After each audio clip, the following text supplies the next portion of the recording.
Exodus 10. Then the Lord said to Moses, return to Pharaoh and make your demands again. I have made him and his officials stubborn, so I can display my miraculous signs among them. I've also done it so you can tell your children and grandchildren about how I made a mockery of the Egyptians and about the signs I displayed among them. And so you will know that I am the Lord. So Moses and Aaron went to Pharaoh and said, this is what the Lord, the God of the Hebrews, says. How long will you refuse to submit to me? Let my people go so they can worship me. If you refuse, watch out, for tomorrow I will bring a swarm of locusts on your country. They will cover the land so that you won't be able to see the ground. They will devour what little is left of your crops after the hailstorm, including all the trees growing in the fields. They will overrun your palaces and the homes of your officials and all the houses in Egypt. Never in the history of Egypt have your ancestors seen a plague like this one. And with that, Moses turned and left Pharaoh. Pharaoh's officials now came to Pharaoh and appealed to him. How long will you let this man hold us hostage? Let the men go to worship the Lord their God. Don't you realize that Egypt lies in ruins? So Moses and Aaron were brought back to Pharaoh. All right, he told them, go and worship the Lord your God. But who exactly will be going with you? Moses replied, we will all go, young and old, our sons and daughters, and our flocks and herds. We must all join together in celebrating a festival to the Lord. Pharaoh retorted, the Lord will certainly need to be with you if I let you take your little ones. I can see through your evil plan. Never. Only the men may go and worship the Lord, since that is what you requested. And Pharaoh threw them out of the palace. Then the Lord said to Moses, raise your hand over the land of Egypt to bring on the locusts. Let them cover the land and devour every plant that survived the hailstorm.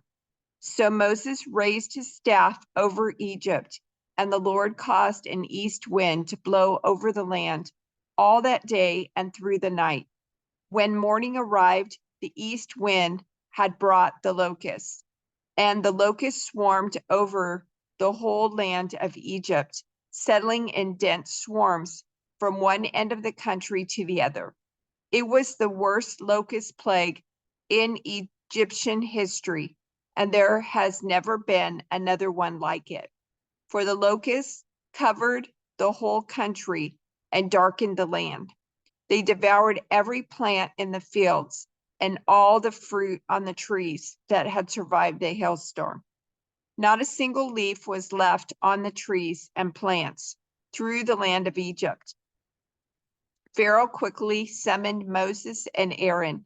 I have sinned against the Lord your God and against you, he confessed.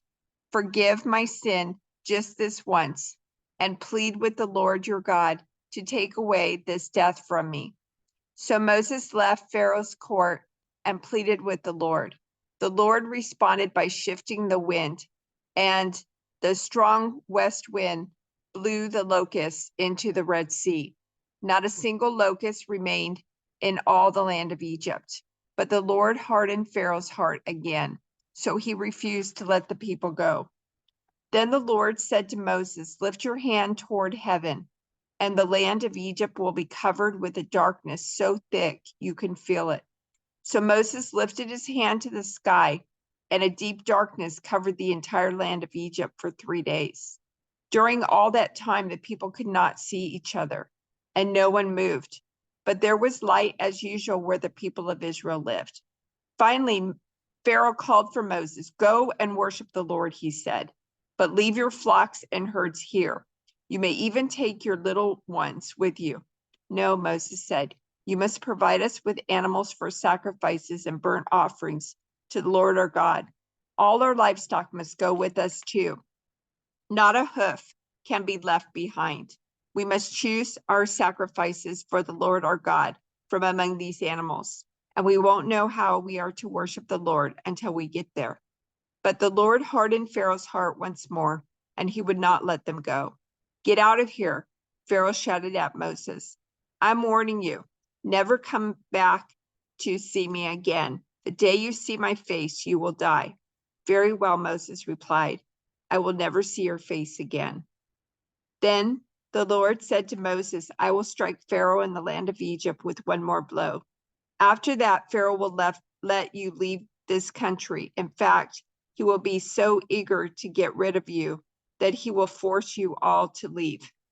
Tell all the Israelite men and women to ask their Egyptian neighbors for articles of silver and gold.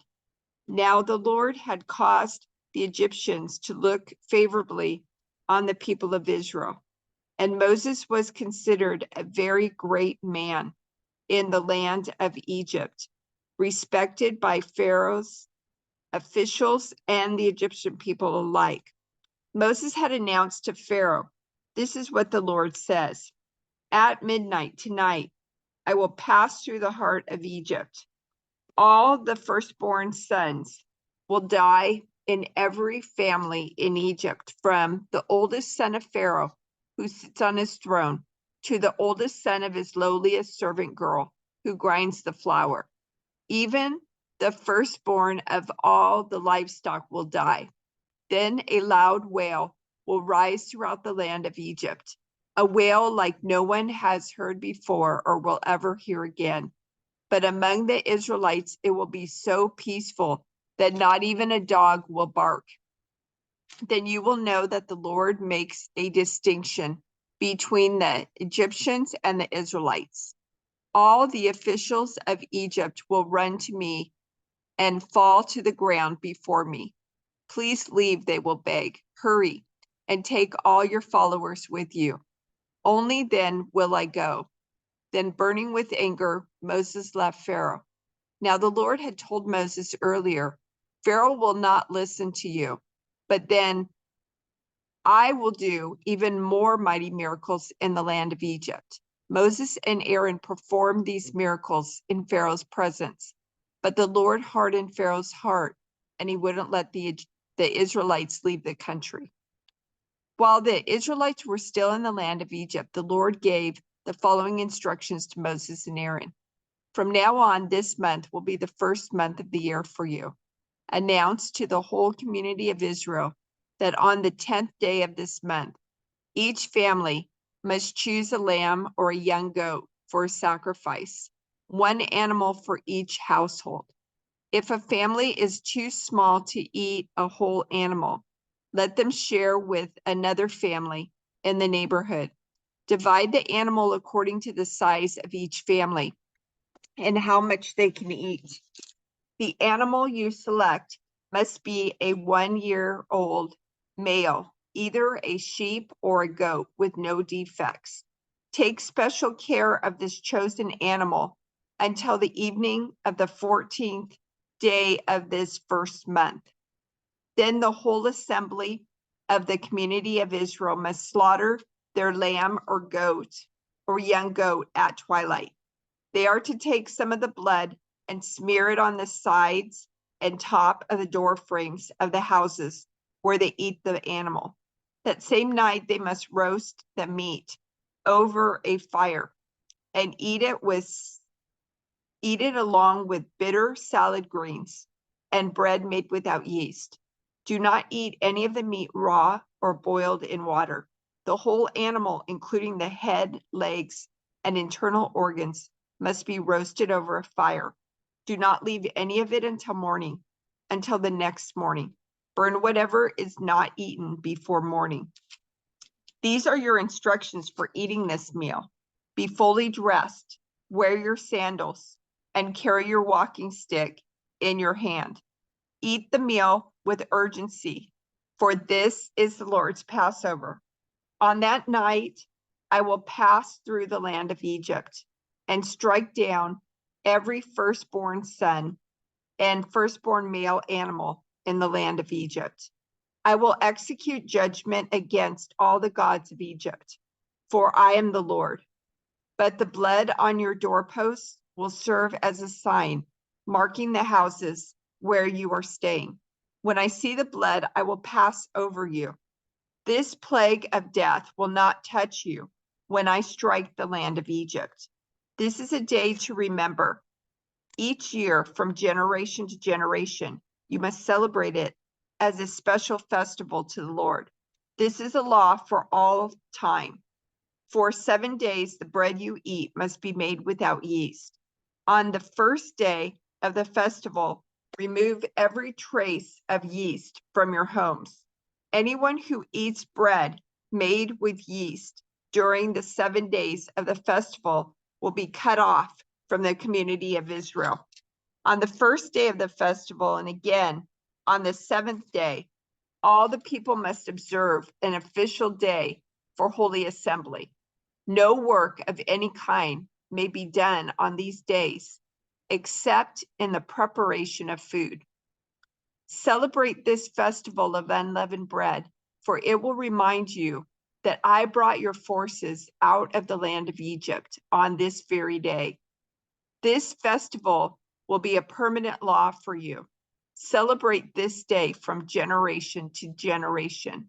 The bread you eat must be made without yeast from the evening of the 14th day of the first month until the evening of the 21st day of that month. During those 7 days, there must be no trace of yeast in your homes. Anyone who eats anything made with yeast during this week will be cut off from the community of Israel. These regulations apply both to the foreigners living among you and to the native-born Israelites. During those days, you must not eat anything made with yeast. Wherever you live, eat only bread made without yeast. Then Moses called all the elders of Israel together and said to them, go pick out a lamb or young goat for each of your families and slaughter the Passover animal. Drain the blood into a basin. Then take a bundle of hyssop branches and dip it into the blood. Brush the hyssop across the top and sides of the door frames of your houses, and no one may go out through the door until morning, for the Lord will pass through the land to strike down the Egyptians. But when he sees the blood on the top and sides of the door frame, the Lord will pass over your home. He will not permit his death angel to enter your house and strike you down. Remember, these instructions are a permanent law that you and your descendants must observe forever. When you enter the land the Lord has promised to give you, you will continue to observe this ceremony. Then your children will ask, what does this ceremony mean? And you will reply, it is the Passover sacrifice to the Lord, for he passed over the houses of the Israelites in Egypt. And though he struck the Egyptians, he spared our families. When Moses had finished speaking, all the people bowed down to the ground and worshiped. So the people of Israel did just as the Lord had commanded through Moses and Aaron. And that night at midnight, the Lord struck down all the firstborn sons in the land of Egypt, from the firstborn son of Pharaoh, who sat on his throne, to the firstborn son of the prisoner in the dungeon. Even the firstborn of their livestock were killed. Pharaoh and all his officials and all the people of Egypt woke up during the night, and loud wailing was heard throughout the land of Egypt. There was not a single house where someone had not died. Pharaoh sent for Moses and Aaron during the night. Get out, he ordered. Leave my people and take the rest of the Israelites with you. Go and worship the Lord as you have requested.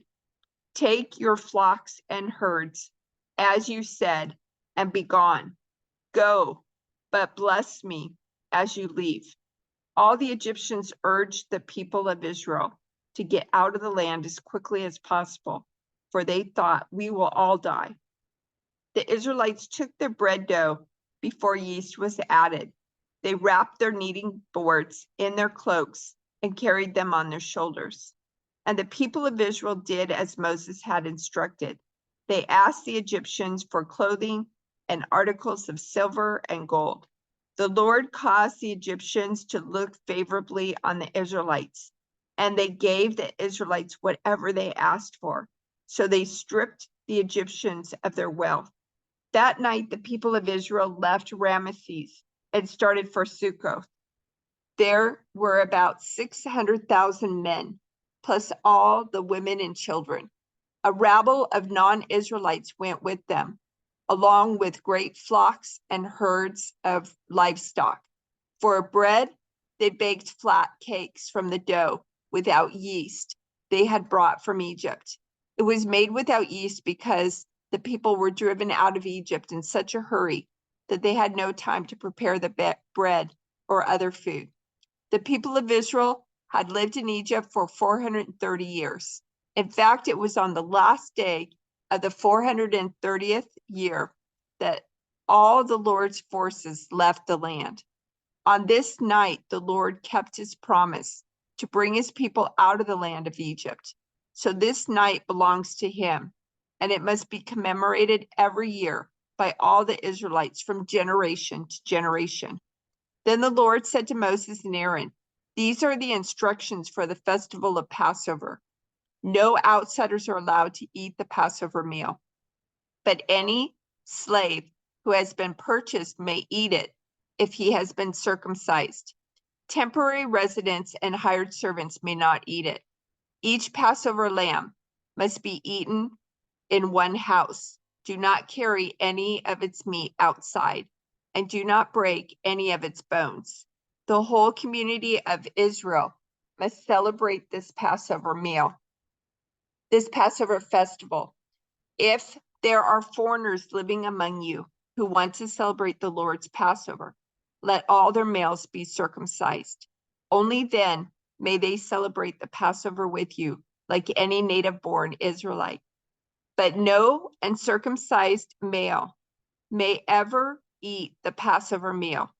This instruction applies to everyone, whether a native-born Israelite or a foreigner living among you." So all the people of Israel followed all the Lord's commands to Moses and Aaron. On that very day, the Lord brought the people of Israel out of the land of Egypt like an army.